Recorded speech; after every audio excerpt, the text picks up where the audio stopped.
Gerakan Pembaruan Islam di Indonesia. Gerakan Pembaruan di Indonesia merupakan salah satu contoh berkembangnya Islam di Indonesia. Sejarah telah membuktikan bahwa tidak ada masyarakat yang statis. Semua pasti mengalami perubahan dan perkembangan. Bentuk gerakan pembaruan Islam di Indonesia. Yang pertama, gerakan pendidikan dan sosial. Yang kedua, gerakan politik. Yang pertama dibahas adalah gerakan pendidikan dan sosial. Kaum pembaharu memandang betapa pentingnya pendidikan dalam membina dan membangun generasi muda.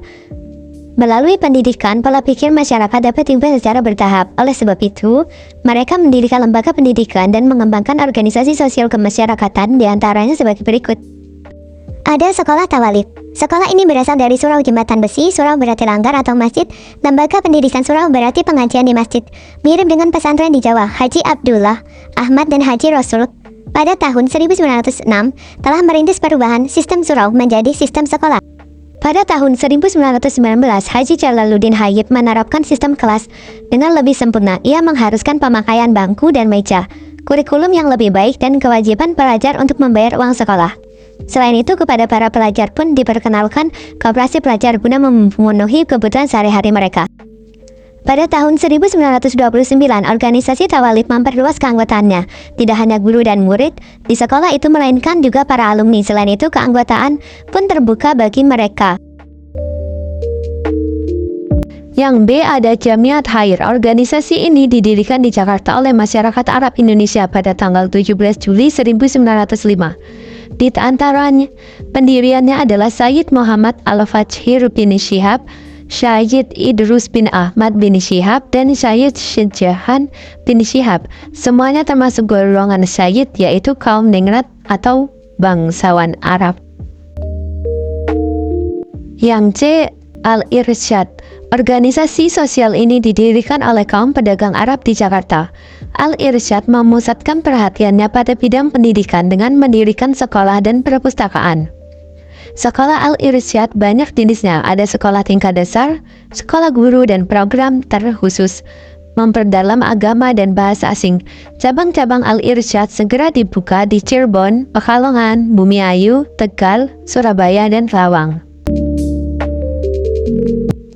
Yang D, Persyarikatan Ulama. Organisasi sosial kemasyarakatan ini semula bernama Hayatul Qulub, didirikan di Majalengka, Jawa Barat oleh Kiai Haji Abdul Halim pada tahun 1911. Kiai Halim adalah alumni Timur Tengah. Ia menyerap ide-ide pembaruan yang dihembuskan oleh Muhammad Abduh dan Jamaluddin Al-Afghani, dua tokoh pembaruan di Mesir.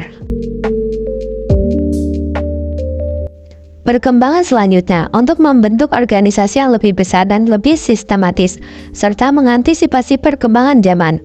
Maka setelah berkoordinasi dengan berbagai kiai, akhirnya muncul kesepakatan untuk membentuk organisasi yang bernama Nahdlatul Ulama, Kebangkitan Ulama. Untuk mencapai tujuan, NU menempuh berbagai jenis usaha di berbagai bidang, antara lain sebagai berikut. 1. Di bidang keagamaan, melaksanakan dakwah Islamiyah dan meningkatkan rasa persaudaraan yang berpijak pada semangat persatuan dalam perbedaan.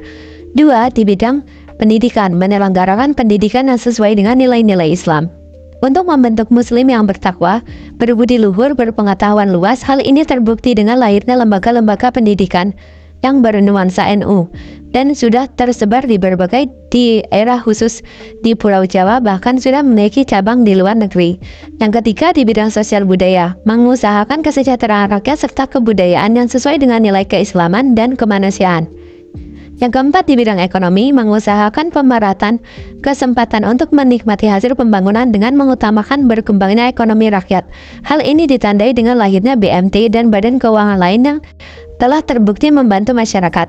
Yang kelima, mengembangkan usaha lain yang bermanfaat bagi masyarakat luas. F. Muhammadiyah. Organisasi ini didirikan di Yogyakarta pada tanggal 18 November 1912 oleh Kiai Haji Ahmad Dahlan. Kegiatan Muhammadiyah dipusatkan dalam bidang pendidikan, dakwah, dan amal sosial. Muhammadiyah mendirikan berbagai sekolah Islam ala Belanda, baik dalam satuan pendidikan, jenjang, maupun kurikulumnya. Muhammadiyah pun menerima subsidi dari pemerintah Belanda. Organisasi ini sangat menekankan keseimbangan antara pendidikan agama dan pendidikan umum, serta pendidikan keterampilan para alumni Lembaga Pendidikan Muhammadiyah diharapkan memiliki akidah Islam yang kuat, sekaligus memiliki keahlian untuk hidup di zaman modern. G. Persatuan Islam, Persis. Persatuan Islam berdiri pada permulaan tahun 1920-an, tepatnya tanggal 12 September 1923 di Bandung. Ide mulanya dari seorang alumnus Dar al-Ulum Makkah bernama Haji Zamzam yang sejak tahun 1910 sampai 1912 menjadi guru agama di Sekolah Agama Dar al-Muta'alimin. Ia bersama teman dekatnya, Haji Muhammad Yunus, seorang pedagang sukses yang sama-sama kelahiran Palembang, yang di masa mudanya memperoleh pendidikan agama secara tradisional dan menguasai bahasa Arab. Sehingga ia mampu autodidak melalui kitab-kitab yang jadi perhatiannya. Latar belakang pendidikan dan kultur yang sama ini menyatukan mereka dalam berdiskusi tentang keislaman.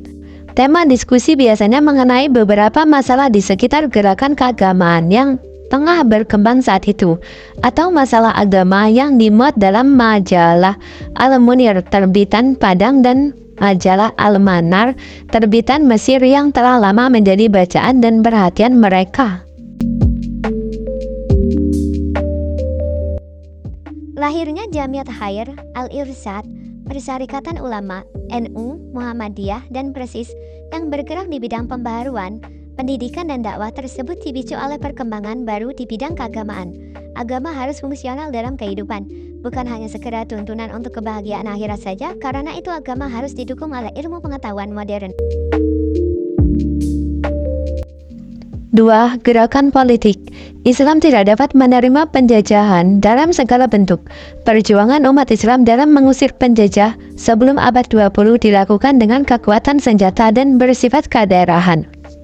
Pada awal abad 20, perjuangan itu dilakukan dengan mendirikan organisasi modern yang bersifat nasional, baik ormas, organisasi sosial kemasyarakatan, maupun orsospol, organisasi sosial politik.